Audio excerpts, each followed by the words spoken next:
Hi, Barbie. Hi, Barbie. Hi, Barbie. Hi, Barbie. Hi, Barbie! Hi, Barbie. Hi, Ken. Hi, Ken. Shut up, Shang-Chi! Go off!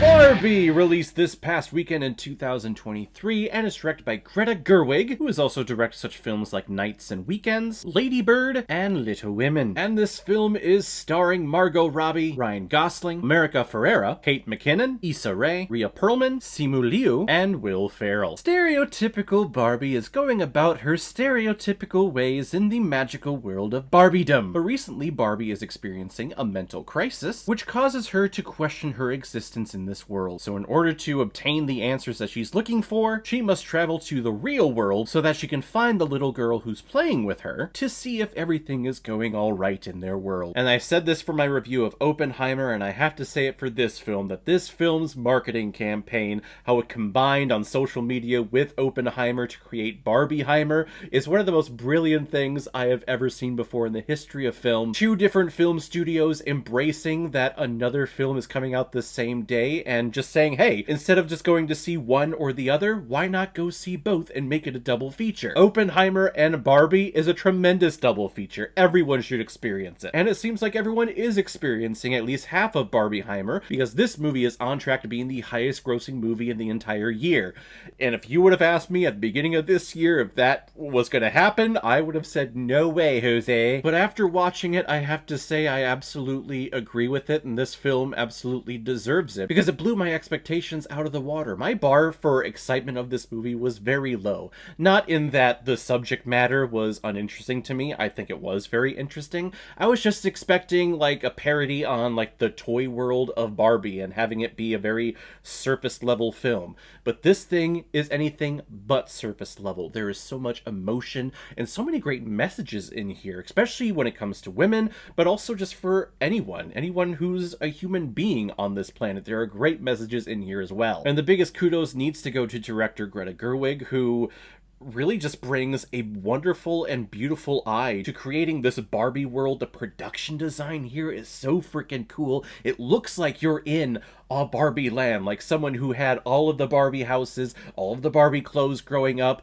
It feels like you're in their living room, basically. And what we get here is like Toy Story 3 level emotion impact for me. In fact, this film, even though I think it's like catered towards children, or at least the marketing and hell, even the title, Barbie, is catered towards little children, this film is really an adult film. Not in that, like, adult things happen, like rated R things happen in this movie, but the messages and the character arcs are very adult. Like, if you are in your 30s like I am now, you're starting to experience these things, you're feeling these things. And hell, even in your 20s, and people of all ages experience the anxiety and the depression and the question of existence that Barbie is experiencing here. And Margot Robbie plays it beautifully. I know when she was first cast, there was a bunch of uproar about like, of course Margot Robbie's gonna be cast as Barbie. Why not? She's freaking gorgeous. She's beautiful and she's a tremendous actress. Of course it's gonna be her. Why couldn't it be someone that actually looks like a normal person? Which I think is the criticism behind Barbie just in general. But Margot Robbie is able to go from this cheesy, very plastic, robotic side of Barbie into someone who is searching for themselves and doesn't know where they fit in, where they belong, who they want to be played with or played by, or just what they want to do with their life. And she goes through the journey of finding out that these emotions and these questions and this feeling of being alone and lost in this world is a very natural and human thing to experience. It's a wonderful message that I think needs to be said to everyone, because everyone goes through this, regardless however you identify yourself as. Every person on this planet will go through feelings of abandonment and depression and things like this. Thank God Ryan Gosling is here to bring his amazing comedic timing, and that was part of the film that I was dreading the most. So seeing all the previews, seeing all the trailers, and seeing Ryan Gosling as Ken just didn't make sense to me. Like, he's too old and he's too done up. Like, what?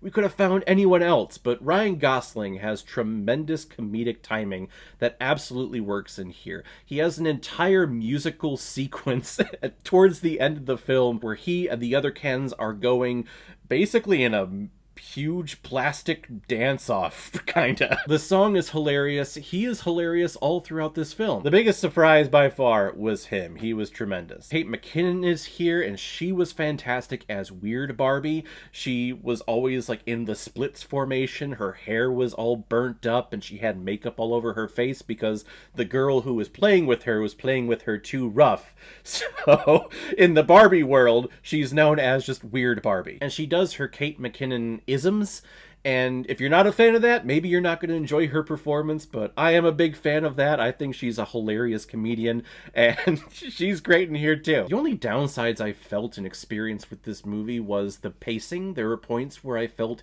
it slowed down or scenes went on for a little too long, but in the grand scheme of everything, the production design, the costume design, I'm sure the costume designer had so much fun crafting all of the classic little sets and dresses and Ken sets when it comes to the costume design. I bet they had so much fun, and it reads on screen. And Michael Cera as Alan, who apparently, I guess, was Alan a doll? Was Alan a part of the Barbie lore when it comes to like the male dolls or whatever?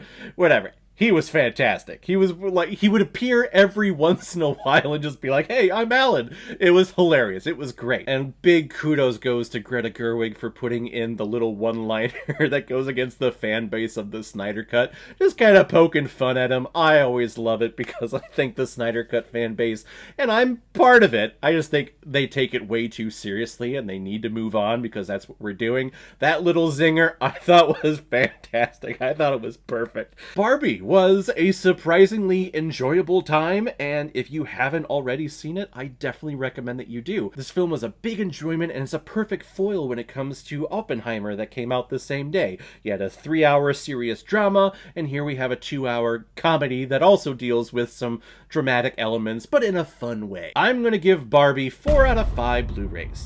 I like it a lot. So guys, if you've seen Barbie, what did you think about it? Or if you've never seen it before and you stumbled across it because of this video, then comment below and let me know what you thought about it. And as always, if you like what you see here, if you like my take on movies, then hit the subscribe button and make sure you hit that bell. See you the next time I release my next movie review. So guys, I will see you next time on the channel, but in the meantime, be well, be good to each other, and go watch a movie. Take care, guys.